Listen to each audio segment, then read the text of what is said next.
Dr. Homebrew is brought to you by 5 Star Chemicals, providing safety and cleaning supplies for brewing, distilling, and winemaking at 5starchemicals.com. Doctor, look! Stand aside, nurse. I'm Dr. Homebrew. Stand clear.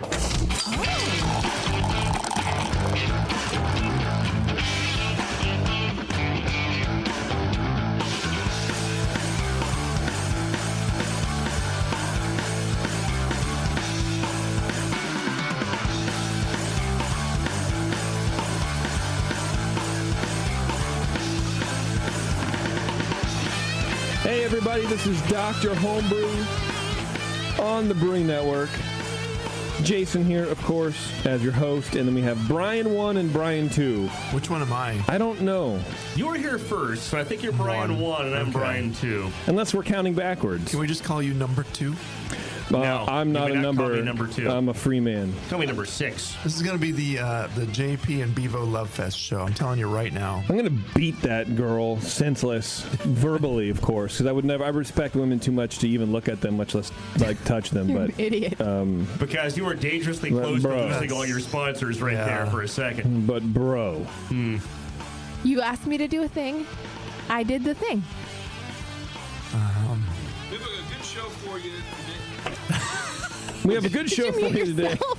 Apparently, somehow, the board doesn't want me to talk. So, and The board and I agree. I don't think she had any control over that. Well, good thing I have control over her. Whatever that means. Yeah, what does that mean? We have a good show for you. We are going to drink a clone of the world famous, or at least nationwide famous-lessness, Resilience IPA, the Sierra Nevada recipe that they put out to help victims of the campfire that we had up here in California. What is that, a month and a half ago? November, yeah. Okay, yeah. 2018. It wasn't that long ago, but it seems like it was years ago. You know what I mean? Right, yeah. Things move pretty quick, especially in this weird timeline we're part of. So we're going to talk to Walter here in a sec and drink his IPA. And then we have a fellow from Sweden who sent in a lager, and we're going to talk to him. He also sent in a bunch of commercial beer, but I'm not going to taste it on air because it's... Well, they're barley wines, too. There's like a 12%. Yeah, a barrel-aged imperial stout. It's just, that's too much. Everybody should be so glad that I'm biting my tongue to not do the Swedish chef for the Muppets right now. Yes, we are very glad. The labels are cool. What is this brewery? I'm going to call it Fjeder Holmarnas Brewery. Yeah. That sounds good. Sure. Well, whenever we get the guest on, we'll ask him all about it because that's pretty nice. And you know what? I guess if you're going to send beer... across continents and whatever, you might as well pack it full of extra stuff too. I guess. I don't know. Going to give a shout out to my brother-in-law in Denmark. If you're listening live, this is probably a good time to call into the show before the Swedish guy calls. Yeah, it's like 6 o'clock, man. I know. You might be awake. Yeah. Before we talk to Walter, though, I do want to, of course, thank our title sponsor, 5 Star Chemicals. You can go to 5starchemicals.com. Learn about everything you need to make great beer because you can't make great beer if you have terribly filthy and disgusting carboys and racking canes and buckets and spigots and all the kind of pump heads and ball valves and just everything. All of your stuff is gross. Look at you. It's all gross. You know it's gross, and you've been avoiding cleaning it. But don't do that anymore. Go to 5starchemicals.com. Go to your local homebrew shop. Ask for 5-star products. Don't be a they won't basic let you down. bitch. Just clean your shit. That's right. Let Uncle Brian teach you all about that. All right, let's get Walter on the phone, huh? Learn about the old Resilience IPA, and we can actually have some of it. This will be my first homebrewed version of it. But nice. I guess the recipe's out there. Yeah, they just released it, right? Yeah. All right, well, that's cool. I can dig that. Walter, are you there? Yeah. Hey, how's it going, dude? Oh, pretty good. Nice. All right, so hey, man, you've been on before, so we don't need to go into your history a whole lot, right? No. All right. I've had some versions of this beer that have tasted different from the Sierra Nevada version, and I can imagine. I mean, it's it's like people changed, maybe did some intentional changes, or just their brewing system or their preferences. I don't know. Kind of creep into it. Where did you get this recipe from, Walter? It was just one released by Sierra Nevada. I tweaked a little bit for volume and water, but that's about it. Okay. So Sierra Nevada released the recipe, and you're like, hey, I'm going to brew this. Yeah. All right. I want like to it. brew this. I like this beer. It's good. I've never had it. Walter, how far is Reading from Chico? A little over an hour. So do you go to Sierra Nevada a lot? I have. I've actually been meaning to go do their tour, and I've actually never gotten down there. Oh, dude, their tour is amazing. I haven't done the tour either. The tour's badass. It's one of those things like when you're close to stuff, you never actually go do it. And if you're from like the Bay Area, you're That's like, true. oh, we'll make it a destination and we'll go do the tour. Yeah. Tour, man. Well, I mean, but it's just like Fall River just opened up a brewery here. They're going to open up tours, and I'll probably never get to that either. So. That's right. I actually am just in my bedroom all the time. I don't even really. Well, hey, I'll tell you what. Then let's start judging this beer. What do you guys think? Brian, you want to go first? Brian Cooper? I can do that. All right, let's go. Number one. Yeah, so, wrong sheet. The Swedish Amber Lager is, no. So, yeah, it's we judged this, and your bottle was labeled as a 14B, which is, it's not a Scottish heavy. It's in the 2015 guidelines. I'm like, okay, wait, 14B, that rings a bell. That's 2008 guidelines. So I was thinking about it, and I'm like, you know what? This is probably more of a classic, an American IPA, old style kind of beer. So we're traveling back in time and judging it under those guidelines, which are a bit different. If you read 14B versus the modern version of American IPA, they changed a lot of things on it because the style has evolved. So, yeah, in the nose, I'm getting a bright citrusy hop up front. Medium-high fruity esters, very clean ale fermentation, no DMS or diacetyl or anything like that. Some, also in the hops, some slight resin, some perfumey, kind of floral hop in there. I'm really enjoying the way that the hops are combining to express as a classic IPA, and the malt is, it's got a little bit of kind of bread crust in there. It's not super, it's not a wimpy, like no malt character IPA where it's just pale malt or one single malt and that's it. I don't even know the recipe honestly, but there's some good malt in here too, kind of balancing that hop. So they made it kind of a really simple recipe, I think, because they wanted other breweries to do it. It was a really straightforward, basic recipe that they put out. Yep. Okay. So appearance-wise, it's a rich orangey amber color with a large, fluffy head, really fluffy head. It's stuck around very nicely, but it's only complaint about the head. It's just a bit lopsided. It's kind of like chunky and globby. It's almost like a Krausen. Yeah, it's a Krausen kind of looking head. Looks like a fermenting beer. But very good clarity. I thought it was nice. There's a little tiny bit of haze in there, but not too bad. You can have a little haze in an IPA. Sure. Really? Yes, you can. You sure can. Read those guidelines, man. Flavor-wise, I'm getting a medium-high hop flavor with the kind of citrus winning out, medium resin, some pine in there, kind of low behind that. Very clean ale fermentation. So, like, one thing I like about this beer is it's got the nice fruitiness to it in the flavor and the aroma. And just brings out that bright citrus from the hops and the flavor and the aroma. So, but definitely balances the hops. The bitterness is, let's say, medium high. The beer finishes fairly dry. There's not a lot of sweetness left in there, so it makes you want another sip, like the style is designed. So, despite the kind of malt complexity there, it still really works as an IPA. So, hops and bitterness linger in the aftertaste, along with a little bit of alcohol. Which is nice and clean. Mouthfeel-wise, it's medium-bodied, low smooth, alcohol warmth. Not very creamy, but still very smooth drinking beer. No obvious astringency, biting character, or anything like that. The carbonation, it's a medium high. It's a little spritzy, but not over the top. It's right in there. Overall, I would just say, awesome clone of the beer. I've had a few different versions of it, including the Sierra Nevada version several times, and it really comes across like you're drinking one of those, really. Very good. clean. I picked up the Sierra Nevada version from work the other day, and it's honestly nowhere near the Sierra Nevada version quality wise because they're just really good at what they do. Oh, yeah. That's why they are who they are. Right.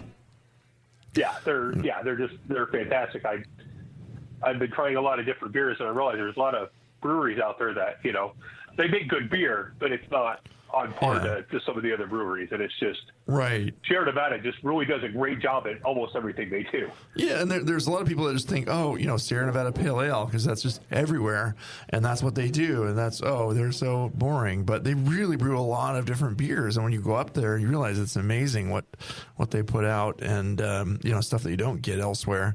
And that people might know about the Celebration and the Bigfoot and stuff, but where they do a lot more than just that. They've got a really nice Vienna lager and just some wonderful beers up there. So this beer comes across as a nice classic American IPA, rich in the maltiness, enough bitterness there to keep it kind of balanced and a good hop aroma, not over the top, but I love it. Kind of takes me back to the 90s, dude. So, take this beer. I would add some more modern tropical hops, lighten up the color a lot, just take out any specialty malts, drop the bitterness way back, use some hazy yeast in it, maybe put in some unmalted grains. That's my feedback for you there. So, but just kidding. No, I mean, it's a pretty smooth drinking beer. I don't know. I'm trying to kind of grasping at straws to say what else you can improve it, because it's also kind of we're not tasting the Sierra Nevada version here. I think theirs might be just a bit maltier. It's finished a bit drier than what the recipe called for. Okay, yeah, this one finishes really dry, but I like that in this. We can talk about the clone beer category too. That's actually a style now, so you can, I guess your challenge is if the judges don't know the beer you're cloning, then it's a problem, but it's category 34A, so I would have honestly entered this as 34A instead with 14B as the base style, 2008 14B is the base style. You can do that. I don't think there's going to be any judges that aren't going to know this beer. Yeah. Everybody brewed it. No, right. This is a good one to do a clone beer of, so everybody pretty much knows it. All across the country. So nice job. I gave it a 39. I thought it was a really well done beer, and I would drink a lot of this. Wood? Excellent. Wood or R? I am. Yeah. I'm drinking. Yes. All right, Brian Shar. All right. Give us your best, buddy. Yeah, I largely echo what Brian One said over here. Really, really excellent beer.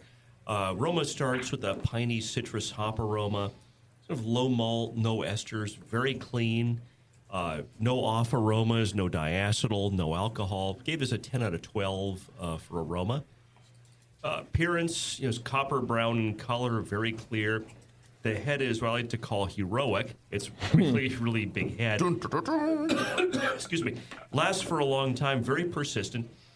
3 out of 3 for appearance. The flavor, 15 out of 20. It's initially light caramel malt, and there's, can I read my own writing? Let's see. Piney resiny hops, yes.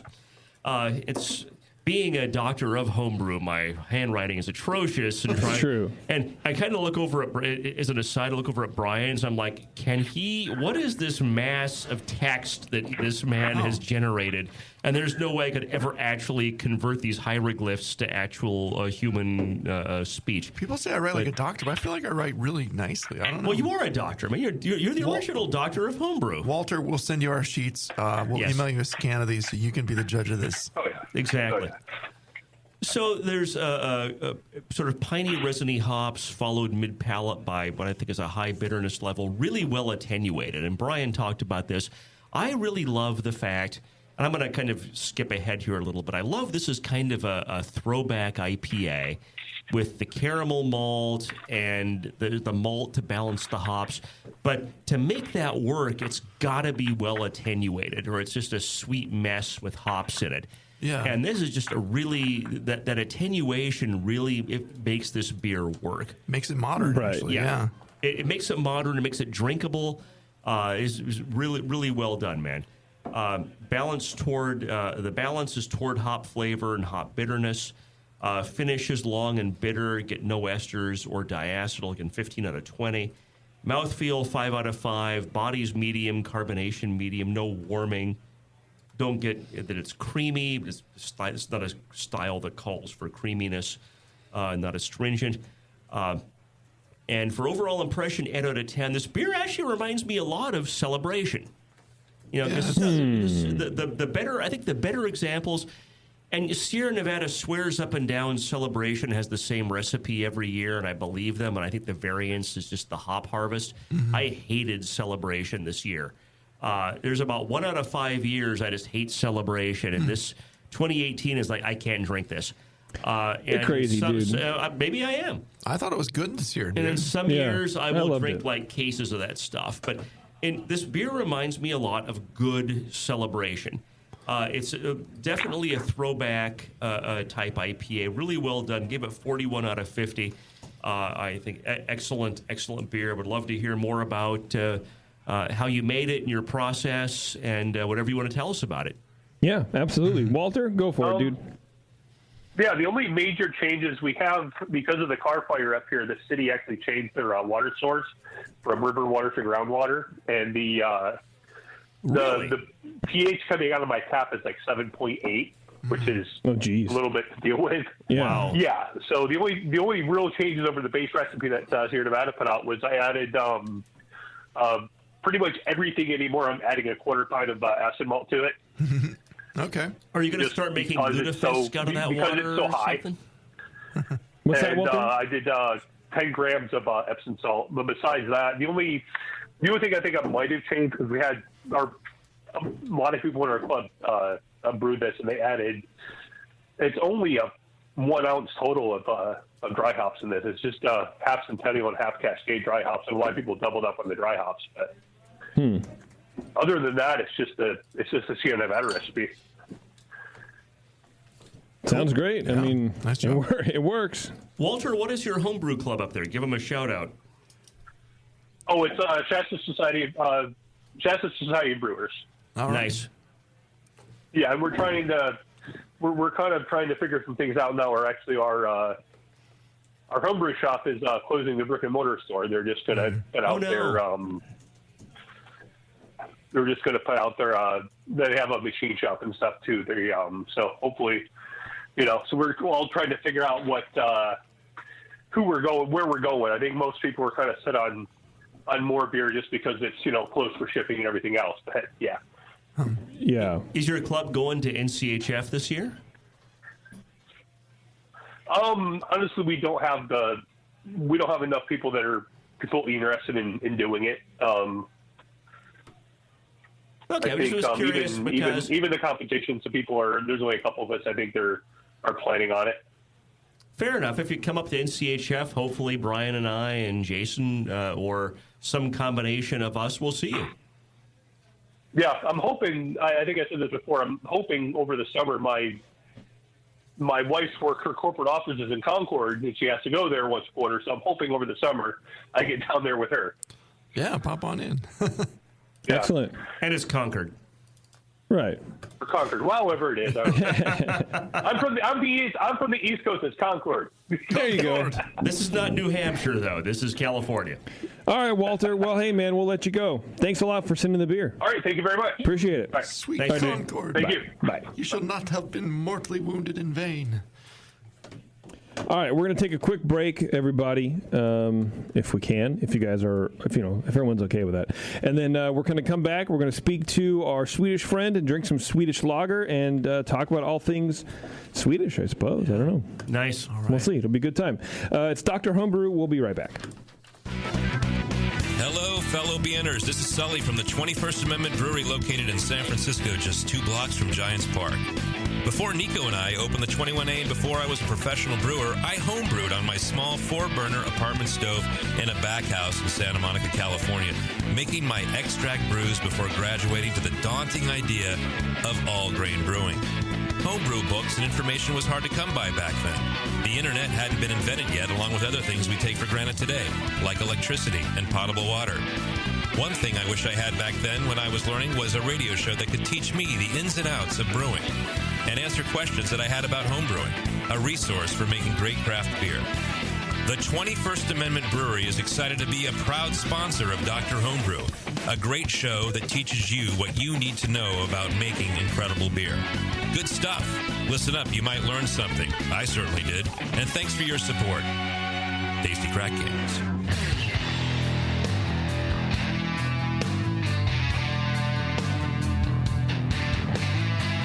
Now, back to the examination.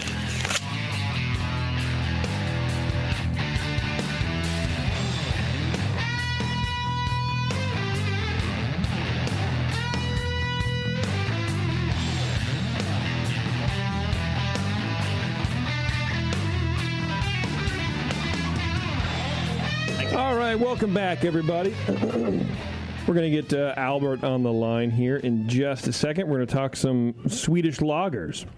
I'm pretty excited about that, to be honest with you. But, Brian, you were in Singapore. We teased that on the last, I think it was the last show. It was the last show. And we never got to it. But how was did you get the classic Singapore? Because apparently, where was the Singapore sling invented, by the way? What was it called? The Singapore sling was invented at the Raffles Hotel. There you go. By a Vietnamese bartender about 100 plus years ago.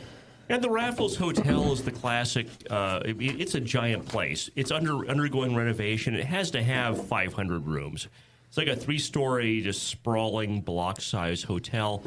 You know, Jack London was there, Somerset Maugham. There's a lot of history. The bar there is called the Long Bar. So the hotel is undergoing renovation, but as one might imagine, the Long Bar and the gift shop are open. So if one is in Singapore, one can go to the bar and have a classic Singapore sling. So you walk in, and the Long Bar is pretty big. The two sort of notable features of the place are there's huge burlap bags of peanuts. They encourage you to eat and throw the shells on the floor. Like the only place in Singapore you can throw stuff on the floor and not like get caned or some shit. Right. So not to make Singapore sound depressed. Singapore is actually a lot of fun. So you have the peanuts, but then there's this machine on the bar. It's a hand cranked. So imagine, you know, the cocktail shakers, right? The stainless steel shakers. There's a machine on the bar. You can put 6 or 8 of them in. And there's a little divot on the top, so it kind of screws in, and they can kind of clamp it in. Right. And then the guy goes to the end and just this is a 100-year-old machine. It's like a crankshaft on an engine. He turns the crank, and like all of these shakers shake at once. Damn. The guy will make like freaking 30 Singapore slings at once. Jesus criminy. And so you go in, and there's all these things online about, a sling has this or this or this. And they even have kind of a shelf that has purportedly the ingredients. But there is kind of they use kind of the bottle that has the unmarked bottle with like the flavoring in there. Okay. And is it a secret flavor? Yeah, it's somewhat secret. So you go and you pay $30 American for one of these. Hell no, dude. Well, here's the thing. I'm out. You go on TripAdvisor and they have all these discussions of this. And there's one guy who's like, yeah, are you going to go there and drink like 5 of these? No. You know, you're going to go, are you going to leave Singapore and regret that you bought a Singapore sling at the classic Raffles bar? No, you're not. I mean, you're going for the experience. And the experience is fun. And, that's too much for me. My girlfriend and I went, and we was there for a conference. We ended up having some tourist time. We went one night, and it was just super fun. Okay. Well, hey, man. When I went to New Orleans, I wouldn't have 2. I would have 1 and leave, which we did. I wouldn't say I would necessarily repeat buying the hand grenade that I bought on Bourbon Street in New Orleans, but was it worth what I paid? Did you get a hurricane at a T-shirt shop? Because that's a surefire way for the hurricanes a were hangover. good. Yeah, at the classic place. Go get one at a T-shirt shop, and you will be sick pretty much the moment you finish drinking that. I mean, I guess I get it, but $30 is still like, I don't know, man. I can't deal with that. But Singapore's expensive, and you just have to deal with it. Yeah, it's an expensive city. It's like being in the Bay Area or Tokyo or something. Did you watch that movie Shirkers? No, I've not heard of Netflix? it. No. It's like this movie that got stolen from this gal that made it when she was like a teenager, and this guy was kind of like a weird, like, I don't know, he like helped produce her film, and then he just disappeared with all the film. And so he was putting it together, and then they got scam. Yeah. Anyway, watch the movie. It's kind of interesting. But Singapore's changed a lot. It sounds like, from the footage in the movie is from like really old, and then they flash forward, and it's interesting. But yeah, we watched Crazy Rich Asians on the plane. Oh boy, yeah, that's a fun But it one. didn't really give us any useful insights into actually being in Singapore. No. The conference was kind of fun. It was this weird. A lot smaller than I would have expected as an indoor agriculture thing, but I made some good contacts, and it was good from a business standpoint. Met some Americans. Met some Philadelphians, which was cracking me up. They were good guys. Some Australians. I'm from Philly. Boy.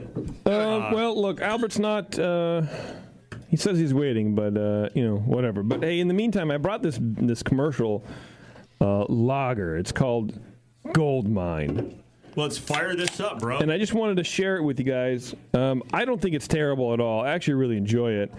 It's $4 a six-pack at Whole Foods. And, it says it's premium brewed on it, so I don't know how you can go wrong. What does premium brewed mean? Well, Brian, I'm glad you asked that question. Premium brewed means that only with the finest overpaid union labor, and I think that's really what it means. I don't know. I actually have no idea. But I don't know, man. For $4, it's really clear. Yeah, it's clear, and got a huge head. It's highly carbonated. Sweet, a little green apple-y, but, maybe red apple-y. Oh, here you go. Albert's calling. I want more carbonation. I say. Albert, are you there? Yes, I'm here. Hey, how you doing, man? Good morning. I'm doing good. Awesome. Good morning, yeah. Thanks for sending us some beer, and we got, like you sent some commercial beer with you too, and I appreciate that. But we have a few home brews from you that we can tap into at any point in the next couple of months. So I'm very excited about that. I appreciate that a lot. Yeah, I thought why more the merrier, Yeah, exactly. So, hey, this commercial beer, real quick, that you sent, can you say the brewery name? Because I'm not even I'm going to break my face if I say that. Yeah, it's called Fjäderholmarna. It means feather, like islands. It's like a 15-minute boat ride out of Stockholm Central. It has no bridges or nothing. You have to take a boat to get there. All the equipment, all their malt, everything has to come by boat. Can you say that again? Because we all kind of were started and we're like, we don't quite understand what you said. I'm sorry. Yeah, Fjäderholmans. Fjäderholmans. Yeah, brewery.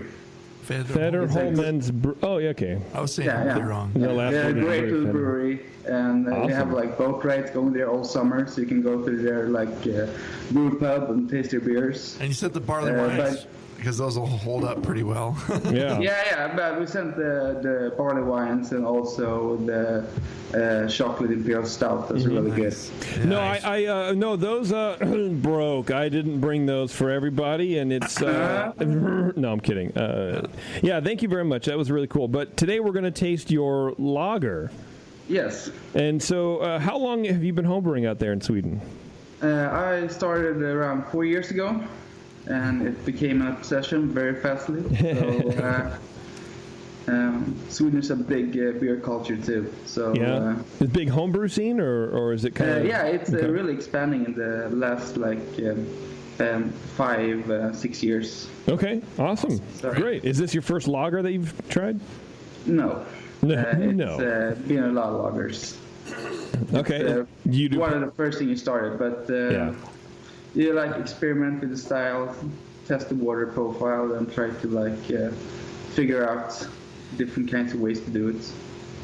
Yeah, that's the way to do it. And then, so what do you want us to talk about with this lager here? Are you looking for recipe help or any sort of just direction to go, or how can we help you on this?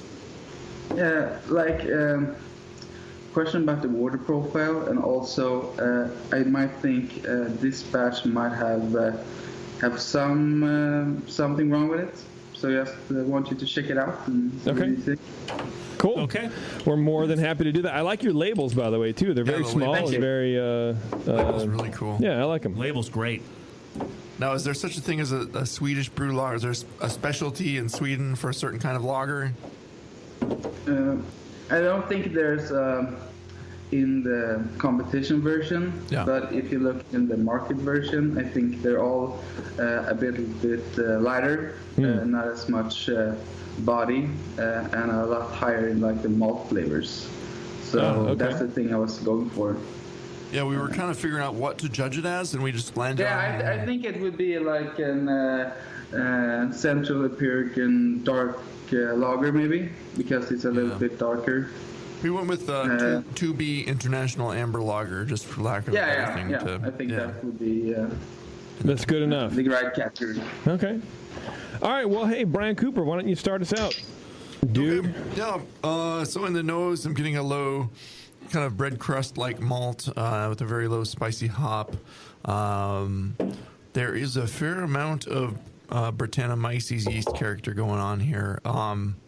It seems cleanly lagered otherwise, but we were like, is this intentional, or and do we know what's going on here? But Brian and I were discussing. I was like, does this seem like an accidental Brett character, or is this just what they do with their lagers there? I don't know. So we're like, it seems maybe intentional.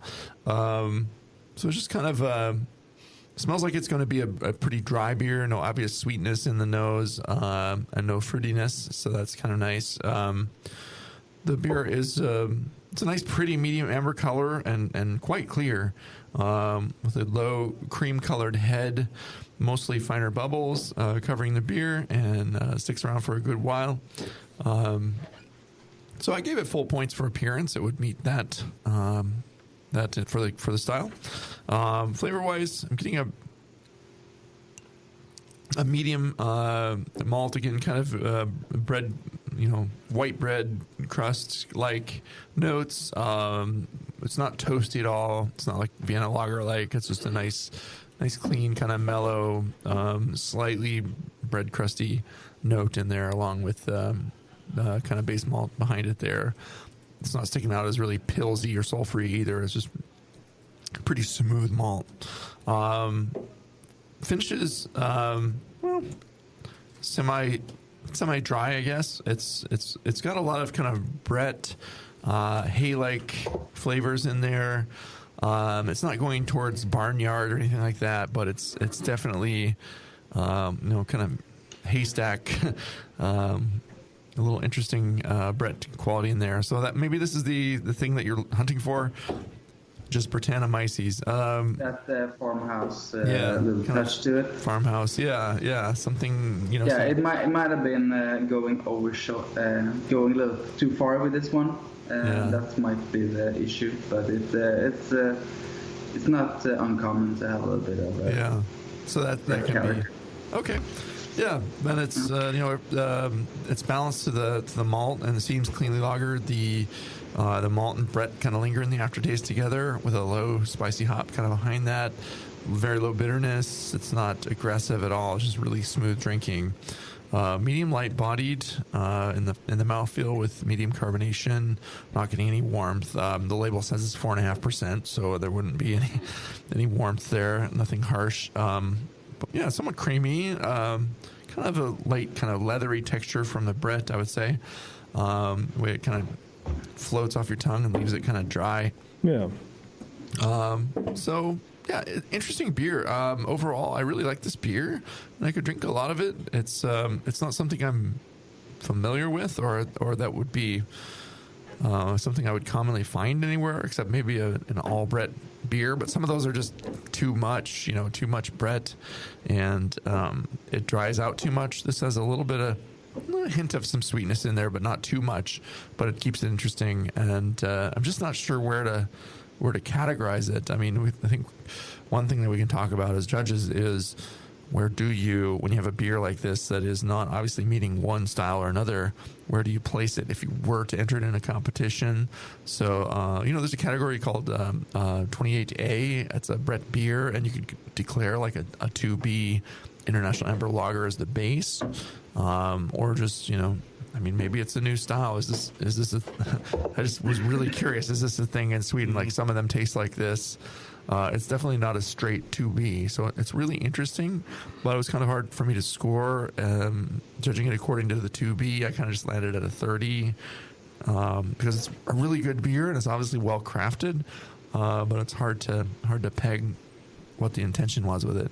If it was just to make a really smooth, interesting, drinkable beer, hey, you succeeded. That's this. That's this for sure. Yeah, So, the problem is I think the bread carry is even a little bit too high. I think it should be even a bit lower, so it will just be in the end of the palate. Just in the finish, in the finish, and it just comes really a little too sharp in the nose right now. So I'm trying to figure out how to. Is this a 2B or not 2B? God damn that's it, the Brian. question, pretty much. Yeah. Go ahead, Brian. Let's see what you have to say here, smartass. Yeah, I had similar comments. Love the label. It's really well done. Great graphic design. Initially, so Brian and I struggled for a while, as he had said, like what category do we judge this in? We ended up in 2B. The aroma, immediately out of the gate, the aroma had like a Brett Funk to it, but Brett Funk like it was intentional, and I'm used to having. What's interesting is when you have beers that have gotten funky or sour by accident, they're usually not pleasant.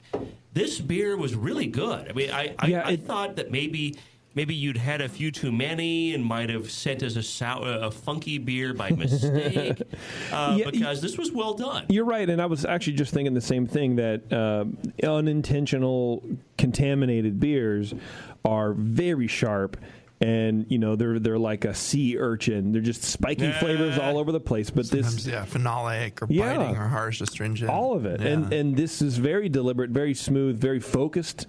Brett flavors, which does mark either you didn't wash something and got extraordinarily lucky, or this was on purpose. So I definitely agree. I got that too. So I'm gonna just briefly back up here and kind of go outside of this beer and talk about what happens in competition. Okay. So if I was judging a lager category, and I got this beer, and it tasted good, because this beer tastes good. This is a good beer. I would drink.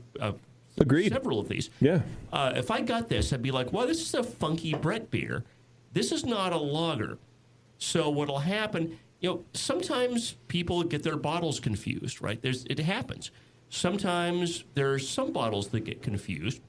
So I'll ask the steward for a second bottle. Like, this is not, and there's example. I mean, this has happened to everyone who judges more than a little bit. Like you're judging Pilsner and suddenly a stout comes out. Like somebody totally screwed this up, and the organizer will look at things, and if it was the entrant's fault, well, you bring out a second bottle, it's the same thing. Like, well, you judge it by what the entrant declared.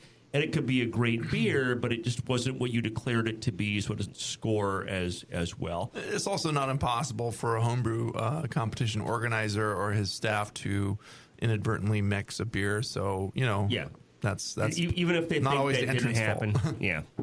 So, but I think the aroma was very Bretty. It doesn't smell bad. It smells good. It's a good aroma, but it's a Brett Funk.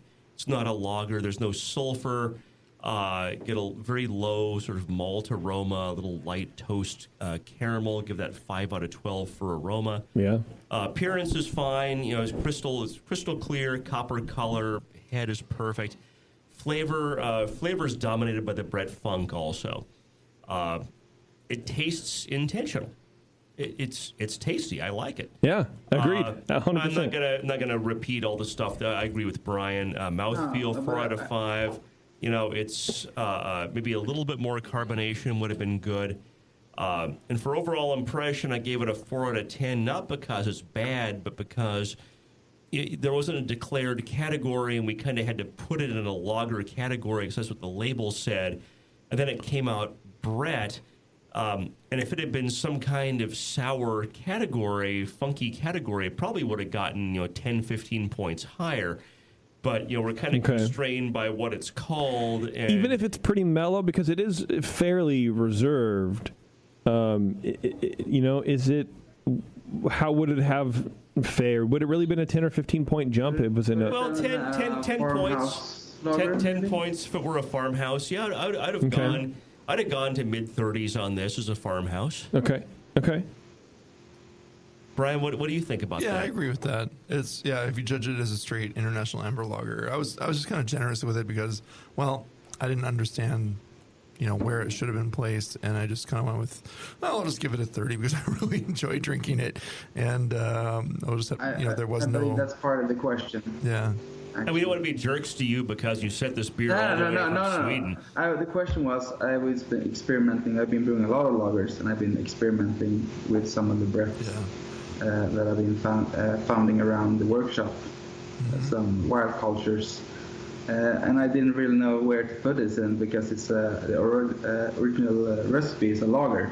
Yeah. Then you get this breath character that comes through very more than expected, and I don't really know how to put it in a competition venue. I think it's just a wild one he picked up. He said. I picked it up intentionally. Yeah. I grew it up in. I plated it and I added it. Cool. In secondary. I think it's great. I think the recipe that you picked for it plays really well. Was this the first beer that you used it in? Yes. Okay. The first one I did this wild yeast. I did other wild yeast that I picked up, but I plated this wild yeast and added it into a week of brewing it. Okay.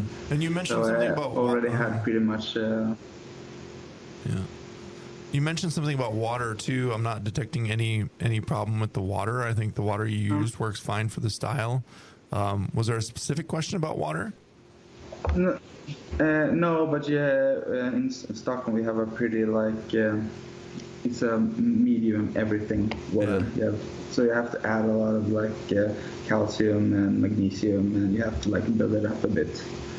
So I just wonder if it was good enough for a lager, balance with the malt flavors with the sharpness in the end. Yeah, it doesn't taste minerally at all. It's really good. No. Water seems great. Yeah. Albert, are you in a homebrew club there? Are there clubs in Sweden? Yes, I'm part of the Swedish Homebrew Association. Oh, wonderful! How many people are in that? I think we're about 3,000. Holy cow! So we're getting up there. You guys should all move to. You should move to one city, and then the whole entire city brews is a homebrew city.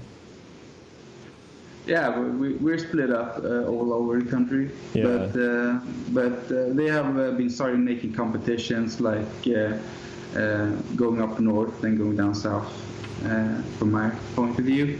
So it's spreading a lot through the country. So it's growing a lot. So have you shared this beer with your club mates or? Oh, I go to all competitions and share my beer. Nice. Very cool. I wouldn't be able to drink the beer otherwise. Absolutely. Yeah. We were talking about that on the last show with the. That's why I use the Pico Brew Zymatic now, but I'm going to upgrade it and a little still and do whatever because I can't even drink 5 gallons of the same thing. I just don't want it. And your still I don't drink for that your much. essential oils. That's true. I need the oils. I'm a Greek. I'm very oily by nature. In this climate, And your oil is essential to you. That's right. All right, Albert. Well, if there's anything else, do you have any other questions for the guys before we let you go? So to sum it up, it would be categorized as a farmhouse lager if you would put it in a category, or like a farmhouse ale.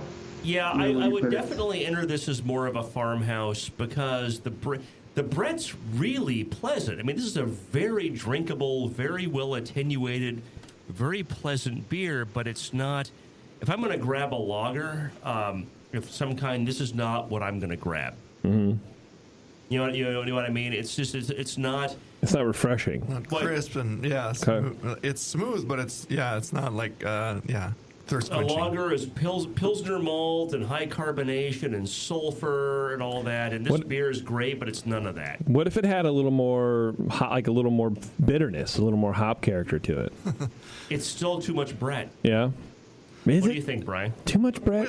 Americans always want to hop everything up. That's our advice to you from America. Add more some hops. hops. Well, I mean, hops in. but I mean, to your point, Brian, it's not crisp, and I wonder if that like a more firm bitterness, like a typical lager would have.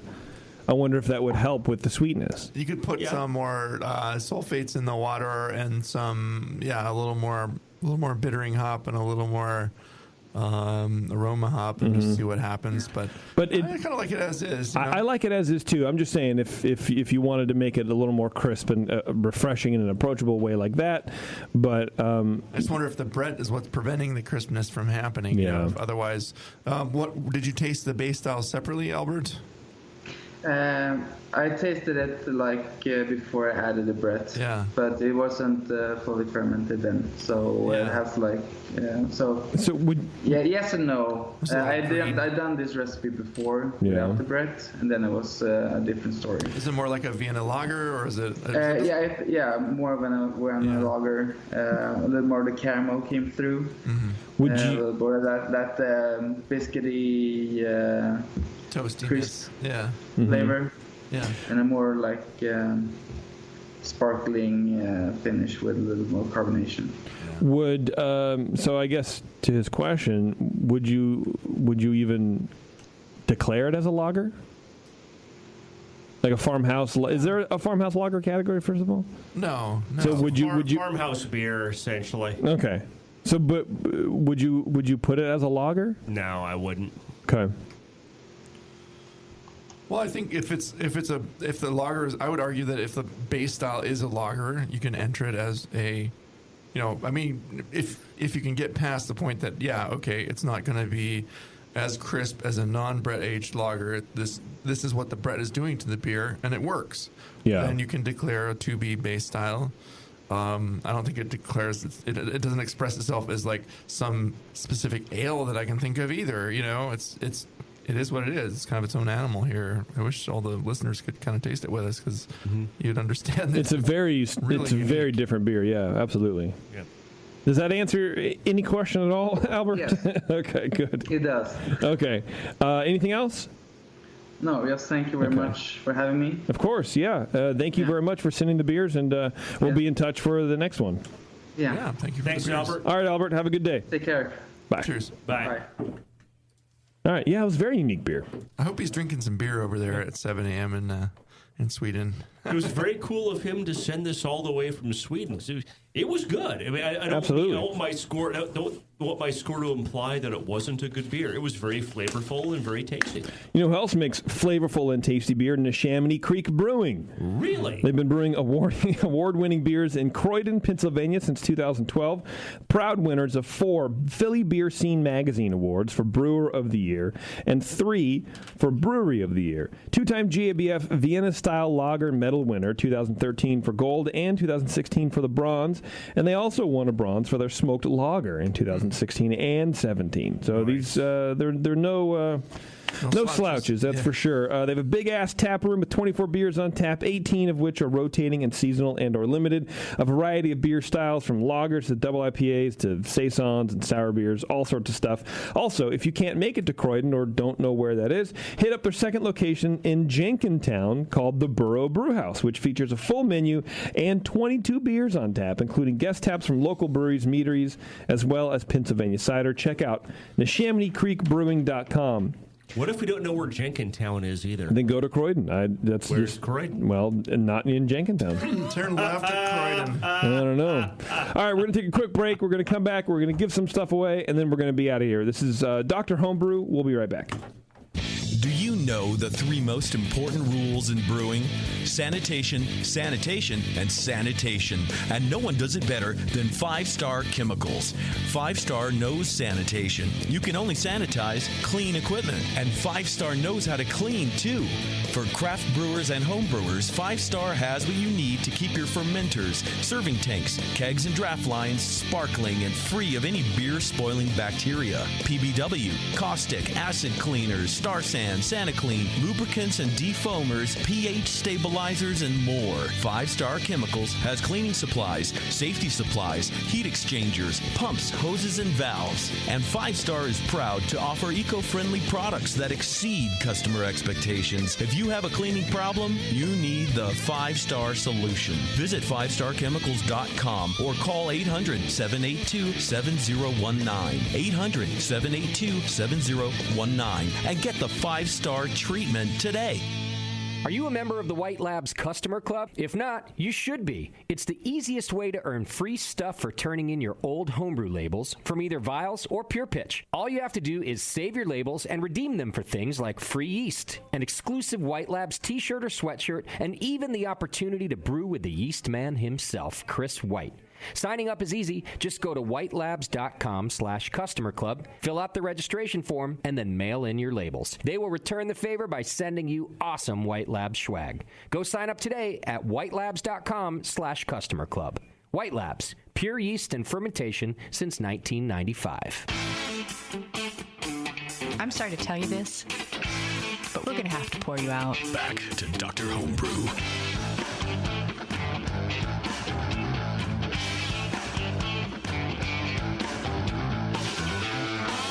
All right, thanks for sticking with us. We're about to get out of here, but before we do, pure liquid yeast means better beers. White Labs boasts the highest concentration of yeast in the industry thanks to their patented flex cell technology and pure pitch packaging. The yeast contained and delivered using these innovations are propagated in all grain wort, providing the perfect nutrients for growth and optimal performance. With White Labs pure liquid yeast, your finished beers will meet the high-quality flavor profiles that you intend to produce. Discover the White Labs difference. Visit whitelabs.com/yeastbank to find the perfect strain for your next beer. And if you don't, you're a loser. You're a loser. And you suck, and your beer will suck, and life sucks. That's right. Bad. And everything sucks. Yeah. Here, I'm not even going to fill this sheet out. How about that? I don't care that your records. I don't need to keep records. I can do whatever I want. All right, we're going to give away a $40 gift certificate to grogtag.com. What is GrogTag? Good question. GrogTag is your one-stop homebrew customization shop. They have it all from reusable beer and wine labels to durable metal signs, high-quality coasters, and everything is customizable. So get creative over on grogtag.com with one of their hundreds of templates. Use code BNARMY to save 10% on your next order. That's grogtag.com. 10%. I love the GrogTag stuff I've gotten in the past. It's great. GrogTags are great, dude. They're great people, and, I'm one of them. Good beer signs for your garage. All right, Brian, who is our winner for today in the $40 to GrogTag, John? Well, we just wanted you to have to ship it all the way to Sweden, so we intentionally scored Albert's beer so that he would win it. And, Albert, all right. Cheers. At least your beer will look good. Congratulations, Albert. Tastes good, too, actually, man. Yeah. Let me make a note of that because I am too stupid to remember. This could be a new style. You could do get a brewery to put some of this out there, make friends with somebody, and Swedish funky lager. I liked it. It was a good time. Yeah. SFL is going to be the new thing in like 3 years, man. And you can drink a lot of it. It's out of a bowl. 4.5%. All right, are we done? We're getting out of here, boys? Yep. I think we're done. You can't make me get out of here. You can't make me leave, Jason. That's true. With a Resilience clone and Swedish beer. It was a good time, right? Fun time. Yeah, we got some commercial beer out of the way. We got this gold. What do you think of the gold mine? That was pretty tasty. You know, it was for $4 for a $4 beer. It was all $4 right. beer, dude. Good lawnmower beer. It's better than Old Milwaukee. It's from New York, Rochester, brewed by Goldmine Brews. No ABV on it, but it's adequate. 5-ish, I would guess. Yeah, it works, man. 4. All right, everybody, thanks a lot for tuning in. This has been Dr. Homebrew. Of course, if you're interested in being on the show, you can email Brian at thebrewingnetwork.com, and he will get back to you way, way sooner than I ever did, and that's a good thing. And we'll get you on the show, and we'll get you settled in, and we'll get your beers reviewed by two grandmasters. Oh, yeah, baby. I'm not official yet, but not I official have yet. The points, supposedly, I need to email email Gordon or something. Email him right now, dude. Come on. All right. Let's go. Gordon. But anyway, it's pretty much you can't enter a competition and get 2 Grandmasters on your panel. That doesn't happen, right? I can say that. I'm just going to say that. So email Brian at thebrewingnetwork.com. Get on Dr. Homebrew. Get your beer fixed. And get to listening to other shows like Heads and Tails on this network. We have a whole bunch of stuff. And, like that. All right, I'm going to get out of here. And so should you. Until next time, be good to each other.